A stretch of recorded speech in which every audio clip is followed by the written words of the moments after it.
नमस्कार, स्वागत है आप सभी का। मैं हूं आपके साथ पूजा कविया गोमा। हमारी खास पेशकश में आज हम बात करेंगे तेल पे तकरार की। जी हां, पेट्रोल डीजल की कीमतों में हो रही लगातार बढ़ोतरी पर एक बार फिर से सियासत गर्मा चुकी है। वित्त मंत्री निर्मला सीतारमण के बयान के बाद राजनीति अब तेज हो गई है। वित्त मंत्री ने पेट्रोल डीजल की कीमतों पर बड़ा बयान दिया है। उन्होंने महंगे फ्यूल के लिए पिछली यानी कि यूपीए सरकार को जिम्मेदार ठहराया है। उन्होंने कहा कि हम उनके बोझ को ढो रहे हैं, ऐसे में पेट्रोल डीजल पर एक्साइज ड्यूटी घटाने की संभावना कम है। ये बात उन्होंने तमिलनाडु सरकार की ओर से 1 लीटर पेट्रोल की कीमत 3 रुपए घटाने से जुड़े सवाल के जवाब में कही।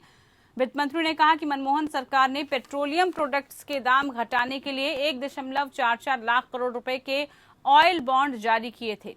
इसका भुगतान हमें करना पड़ रहा है। उन्होंने कहा कि 31 मार्च 2021 तक 1.31 लाख करोड़ रुपए की आउटस्टैंडिंग रही है, जबकि 2026 तक सरकार को ब्याज के रूप में ही 37,340 करोड़ रुपए का भुगतान करना है। ऐसे में एक्साइज ड्यूटी घटाकर पेट्रोल डीजल के दाम कम करना मुमकिन नहीं है। वित्त मंत्री निर्मला सीतारमण ने कहा कि केंद्र सरकार ने पिछले 5 साल में ऑयल बॉन्ड पर 70,196 करोड़ रुपए का ब्याज भरा है। यूपीए सरकार ने 2005 से 2009 के दौरान ऑयल बॉन्ड जारी करके फंड जुटाया। इससे 2008 में फाइनेंशियल क्राइसिस के बावजूद फ्यूल प्राइसेस के दाम नहीं बढ़े। यूपीए सरकार ने ऑयल बॉन्ड जारी कर ऑयल मार्केटिंग कंपनियों से कर्जे लिए। ऐसे में मौजूदा सरकार को इसका भुगतान करने में मुश्किल हो रही है। केंद्र सरकार का बयान ऐसे समय में आया है जब तमिलनाडु सरकार ने फ्यूल टैक्स में 3 रुपए की कटौती की है। राज्य सरकार के इस ऐलान के बाद उससे हर साल 1,160 करोड़ रुपए का नुकसान होगा। दरअसल ऑयल बॉन्ड इश्यू करने का आसान शब्दों में मतलब ये है कि किसी भी सामान की खरीद पर नगद पेमेंट ना करके इसके बदले एक लेटर पर लिखकर दे देना कि आने वाले वक्त में खुद ये सूद समेत पूरी कीमत उनको दे दी जाएगी। इससे सरकार को ये फायदा है कि उससे तुरंत कैश नहीं देना होगा। लेकिन देश में पेट्रोल का बेस प्राइस 41 और डीजल का 42 रुपए है। केंद्र और राज्य सरकारों की तरफ से लगने वाले टैक्सों से इनकी कीमतें देश के कई हिस्सों में 110 रुपए के पार पहुंच गई हैं। वहीं केंद्र सरकार पेट्रोल पर 33 रुपए और डीजल पर 32 रुपए एक्साइज ड्यूटी वसूल रही है। वित्त मंत्री के बयान पर कांग्रेस के मुख्य प्रवक्ता रणदीप सुरजेवाला ने कहा कि 1.3 लाख करोड़ रुपए के ऑयल बॉन्ड्स इतने अधिक समय तक पेमेंट के लिए ड्यू नहीं हैं और सरकार ने पिछले 7 साल में इसकी तुलना में कई गुना जुटा लिया है। सुरजेवाला ने कहा कि अप्रैल 2021 तक ऑयल बॉन्ड के लिए महज 3500 करोड़ रुपए चुकाए गए हैं। फिर भी यूपीओ को इसके लिए जिम्मेदार ठहराया जा रहा है, वो गलत तरीके से ठहराया जा रहा है। सुरजेवाला ने ट्वीट कर कहा कि बीजेपी ने 7 साल में प्रति लीटर पेट्रोल पर 23.87 रुपए और डीजल पर 28.37 रुपए एक्साइज ड्यूटी बढ़ाई है और अतिरिक्त 17.29 लाख करोड़ रुपए जो हैं वो जुटाए हैं। जाहिर है इस मुद्दे पर सियासत गर्मा गई है, लेकिन सवाल यह है कि क्या वाकई यूपीए सरकार के कुप्रबंधन की वजह से तेल की कीमतें बढ़ रही हैं? क्या मोदी सरकार महज बहाना बना रही है? बड़ा सवाल यह भी है कि आखिर आम जनता को महंगे तेल से राहत कब और कैसे मिल पाएगी?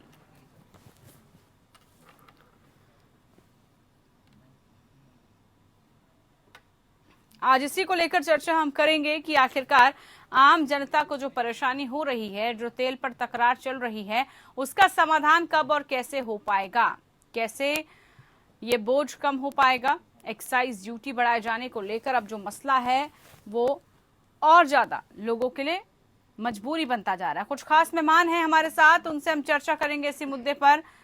अश्विनी जी हमारे साथ बीजेपी से जुड़ चुके हैं, अंशु अवस्थी जी हमारे साथ कांग्रेस से हैं, प्रोफेसर यामिनी अग्रवाल हमारे साथ अर्थशास्त्री के रूप में जुड़ी हैं। बहुत बहुत स्वागत है आप खास मेहमानों का। सबसे पहले यहाँ पर अश्विनी जी आपके पास में आना चाहूंगी। बीजेपी की तरफ से सीधे तौर पर कह दिया गया है, देखिए इस वक्त जो स्थिति है उसके लिए जिम्मेदार पूर्व की सरकार है। पूर्व की सरकार का ठीकरा असर ये कब तक चलता रहेगा और क्या वाकई में आम जनता को सिर्फ ये कह देना कि पुरानी सरकारों की गलतियां हैं जिसको हम भुगत रहे हैं, ये पुराने गड्ढे हैं जिनको हम भरने की कोशिश कर रहे हैं, कब तक ऐसा चलेगा? पूजा जी देखिए, ये कब तक चलेगा? जब तक पुरानी सरकारों के गड्ढों को हम भर नहीं लेते हैं तब तक ये चलेगा। पुरानी सरकारों में बहुत से लोग थे और बहुत भारी और बहुत अच्छे हमारे वित्त मंत्री जी हुआ करते थे, जो बाद में प्रधानमंत्री हुए। उन्होंने कहा था कि पैसे पेड़ों पर नहीं उगते हैं। उनकी सरकारों की गलतियां भी देख लीजिए। नरसिम्हा राव सरकार में क्या क्या किया गया था।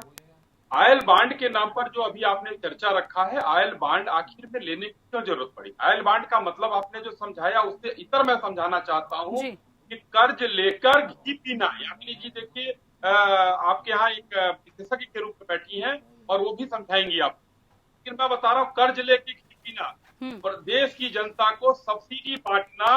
और ऑयल बांड मतलब पैसा न देकर एक बॉन्ड जारी किया कि हम 2026 तक आपको पैसा चुकाएंगे। बाद में जब तेल की कीमतों में घमासान मचा तो लोगों ने कहा कि भाई अब हमको कैश देना शुरू कीजिए। तो उस समय की सरकारें हिल गई थी। तो ये पूजा जी कांग्रेस की सरकारों की गलतियां हैं। तो मैं थोड़ा सा कुछ डेटा मेरे पास है मैं देना चाहूंगा कि 1,30,000 करोड़ का जो ऑयल बांड था उसमें 70,000 करोड़ तो हम लोग ब्याज दे चुके हैं अभी तक। पर अभी 2026 तक लगभग जो है 37,000 करोड़ से ऊपर ब्याज देना बाकी। ये ऑयल बांड का मतलब। ऑयल बांड इन लोगों ने लिया, सरकार चलाया, देश चलाया। इन लोगों का हिंदुस्तान में इन लोगों को, गरीब जनता पर हिंदुस्तान के कांग्रेसियों को इस तरीके से राज करना था कि इनको फ्री की आदत डाल दो, सब कुछ कर दो और हम बने रहे। 25% जो भी वोट मिलता है उस पर हम जीवित रहे और इन पर राज करते रहे। लेकिन मोदी सरकार ने हर चीजों पर रोक लगाना और बेहतर करना शुरू किया। उसी नरसिम्हा राव जी की सरकार में 1991 में जो आई थी उनकी सरकार, माननीय मनमोहन सिंह जी उसमें जो है वित्त मंत्री थे। ठीक है।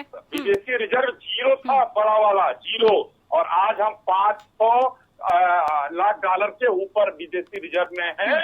ये आपको हमको मानना पड़ेगा। ठीक है, चलिए कांग्रेस से प्रतिक्रिया इस पर लेते हैं।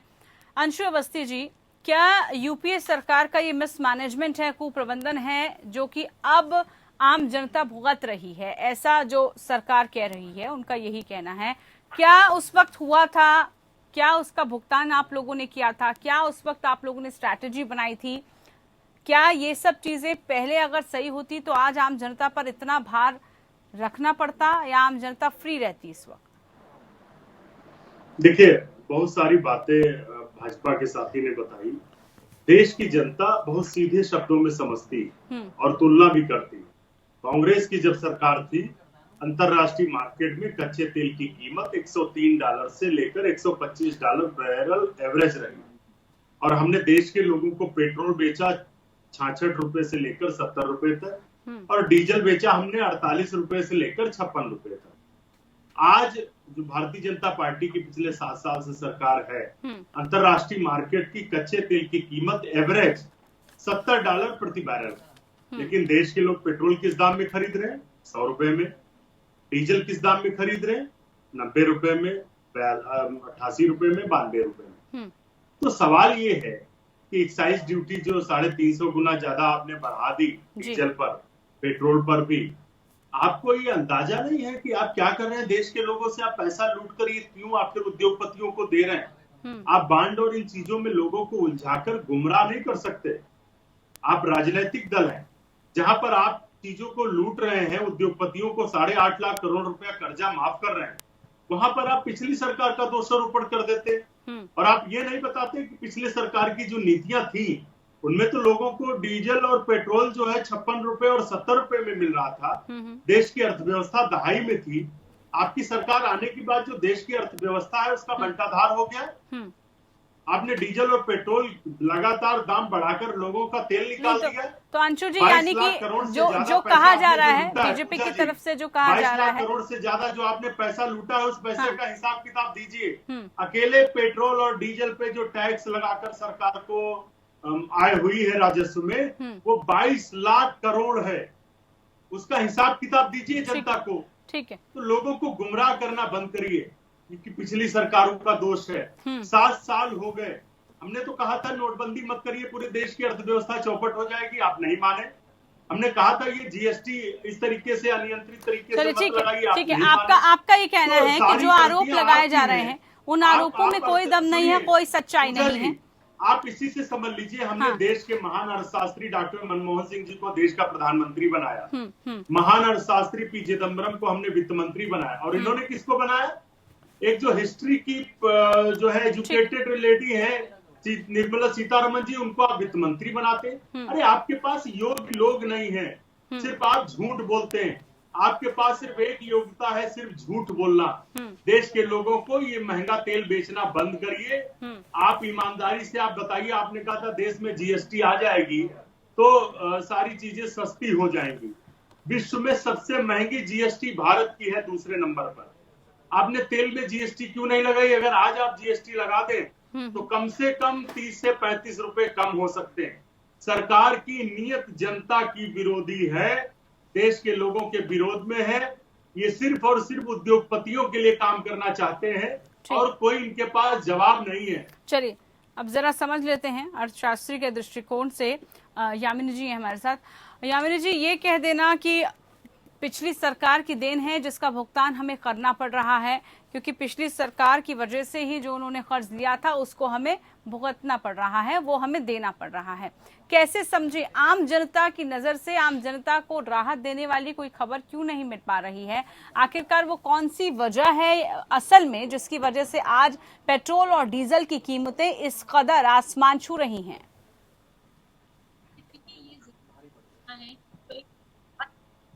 वो बहुत सारे जिससे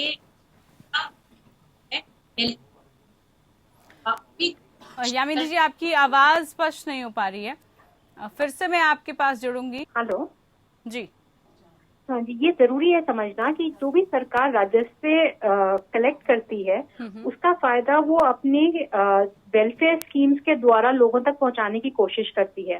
पेंडेमिक के दौरान जो राजस्व का कलेक्शन था वो घट गया था क्योंकि पूरी इकोनॉमी एक स्टॉल्ड सिचुएशन पे थी, जिसकी वजह से जरूरी था कि राजस्व बढ़ाने के लिए या राजस्व ताकि कार्य जो वेलफेयर स्कीम्स है उन पे लगा सकें, खासतौर पे पेंडेमिक के दौरान उसके लिए कहीं से पैसा आए।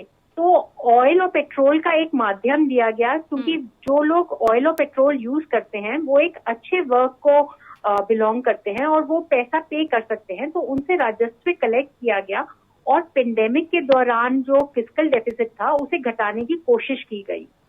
ये भी कोशिश की गई है कि जो सरकार की नीतियां हैं वो ऐसे हों जिसमें एक्सपेंडिचर्स को सपोर्ट किया जा सके रेवेन्यू के द्वारा। तभी ऑयल के थ्रू जो है ऑयल के ऊपर टैक्स लगा करके कोशिश की गई कि राजस्व को इस्तेमाल किया जा सके, चाहे वो मनरेगा की स्कीम हो, चाहे वो एमएसएमई या फार्मर्स को रिलीफ देने की स्कीम हो, या पीएम सम्मान किसान योजना हो, या कोई भी योजना हो। पर इसमें एक जरूरी बात यह है कि जो ऑयल का कंपोनेंट होता है या पेट्रोल का कंपोनेंट होता है वो सबसे ज्यादा इफेक्ट करता है इन्फ्लेशन पे या महंगाई की दर पे, जिसकी वजह से जो बहुत मूलभूत सुविधाएं होती हैं जैसे दूध है या कुछ है वो महंगा हो जाता है। बिल्कुल। तो अगर ट्रांसपोर्टेशन में डीजल की कीमतें पहले नहीं बढ़ाई जाती थी इसी कारण से, क्योंकि उनका सीधा असर पड़ता था इस महंगाई के ऊपर, जो मूलभूत सुविधाएं होती थी, उसको देखना जरूरी है। कोशिश ये भी की जानी चाहिए कि ऑयल और पेट्रोल को जो है जीएसटी के दायरे में लाया जाए, क्योंकि बहुत सारे स्टेट में बीजेपी की ही सरकार है और वो अब एक मत बना सकती है जिसमें ऑयल को और पेट्रोल को जीएसटी के दायरे में ला करके उसकी जो ओवरऑल टैक्स रेट है उसको कम किया जा सके, ताकि लोगों तक ज्यादा से ज्यादा राहत पहुंचे। बिल्कुल ठीक है, बिल्कुल बहुत बखूबी तरीके से आपने समझाया यामिनी जी कि इसकी आवश्यकता आखिरकार पड़ी क्यों। लेकिन अब कैसे मैं जवाब दे देता हूँ। जी बोलिए। देखिए, मैं एक अनुरोध करूंगा, यामिनी अग्रवाल जी अर्थशास्त्री हैं, उन्होंने कहा कि जो पेट्रोल डीजल यूज करते हैं वो काफी समृद्ध लोग होते हैं। ऐसा नहीं है। हिंदुस्तान में 70% आबादी ग्रामीण क्षेत्र में रहती है और सभी को पता है कि 2004 से 14 के बीच में देश में 27 करोड़ लोगों को कांग्रेस की यूपीए 1 और यूपीए 2 की सरकार ने गरीबी रेखा से बाहर निकाला था। लेकिन भारतीय जनता पार्टी की गलत नीतियों के चलते 23 करोड़ लोग फिर से गरीबी रेखा में चले गए। सवाल यह है, हिंदुस्तान में 70% लोग ग्रामीण है और 70% लोग कहीं न कहीं कृषि पर निर्भर है। किसान देश का जो अन्नदाता है वो इतना समृद्ध नहीं हो सकता है। वो 1-2% आप किसानों को मान सकते हैं। आप देखते हैं कि महंगे डीजल और पेट्रोल की वजह से जो किसान की लागत है वो 35% बढ़ चुकी है, लेकिन सरकार ने एमएसपी पर तो कुछ भी नहीं बढ़ाया। तो सवाल ये है कि अगर ये कहा जाए कि सिर्फ समृद्ध वर्ग पेट्रोल डीजल का प्रयोग कर रहा है, ऐसा कहना बिल्कुल उचित नहीं होगा। ठीक है। देश के किसान भी करते हैं, देश के जरूरतमंद करते हैं, और जो मिडिल क्लास होता है पूजा जी, वो कभी समृद्ध नहीं होता, वो हमेशा संघर्ष करता रहता है अपने एस्टेब्लिश रहने का, अपने सम्मान को बचाए रखने का, अपनी जो एक रेपुटेशन है उसको बचाए रखने का। तो उसके लिए समृद्ध नहीं कहा जाएगा। वो अगर उसको सस्ता पेट्रोल और डीजल मिले तो निश्चित तौर से उसके लिए वो ज्यादा हितकर होगा। सरकार इसके लिए संपूर्ण तौर से जिम्मेदार है। चलिए सरकार से जरा सवाल लेते हैं। अश्विनी जी, क्या अब आपको लग रहा है कि सिर्फ यूपीए सरकार का कुप्रबंधन ही इसके लिए जिम्मेदार है? कैसे इससे पार पा पाएंगे, या सिर्फ बहाना बनाया जा रहा है? आम जनता को कब तेल से, जो महंगा तेल है, उससे राहत कब मिल पाएगी? इसके लिए कुछ ना कुछ रणनीति तो सरकार को बनानी होगी। सिर्फ पुरानी सरकारों पर इसका ठीकरा फोड़ देना, उन्हीं पर ये खामियाजा भुगतने के लिए तैयार हो जाना, इससे काम चल पाएगा क्या? नहीं पूजा जी, आपका सवाल बहुत ही महत्वपूर्ण है और सरकार इस पर काम भी कर रही है। सरकार देखिए अभी एथेनॉल पर काम कर रही है। एथेनॉल जब मिश्रित करके तेल दिया जाएगा तो तेल के दाम काफी कम हो जाएंगे। हमारे कांग्रेसी मित्र ने 3-4 सवाल बड़ा सिलसिलेवार उठाया, मैं जवाब देना चाहता हूँ उसका। इन्होंने जीएसटी का सवाल उठाया कि जीएसटी में इसको लाया जाए, तो मैं इनको ये कहना चाहता हूँ कि जीएसटी में पूरे प्रदेश के मुख्यमंत्री भी होते हैं और सरकार के साथ साथ कांग्रेस के मुख्यमंत्रियों ने कभी मांग किया जीएसटी में उठाने की। पहली बात। दूसरी बात, कमाई का हिसाब मांग रहे हैं ये, बीच में मत बोलिए। तो जी बीच में मैंने आपके बीच में नहीं बोला।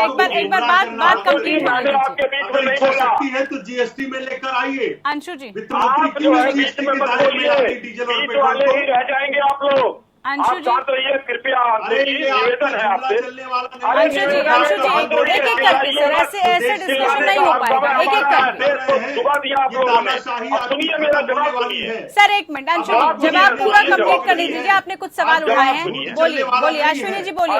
जवाब सुनिए। देखिए इन्होंने कमाई का हिसाब माना, ये नहीं सुनेंगे पूजा जी, अंशु जी बंद करने जा रही है। अंशु जी जवाब सुन लीजिए आप, एक बार आपके पास में आऊँ। आपने सवाल पूछे तो उसका जवाब तो अब आप सुनेंगे ना। जीएसटी में आना चाहिए, हम कहते हैं कि जीएसटी में आना चाहिए। भारतीय जनता पार्टी कहे चैनल पर दर्शकों के माध्यम से कि दर्शकों के बीच क्या जवाब अश्विनी जी, क्या जवाब ले लेते हैं अब? जवाब बोलेंगे, इनका कई सवाल हो जाएगा तो कैसे जवाब मिलेगा? सुनेंगे, सुनने की हिम्मत नहीं है।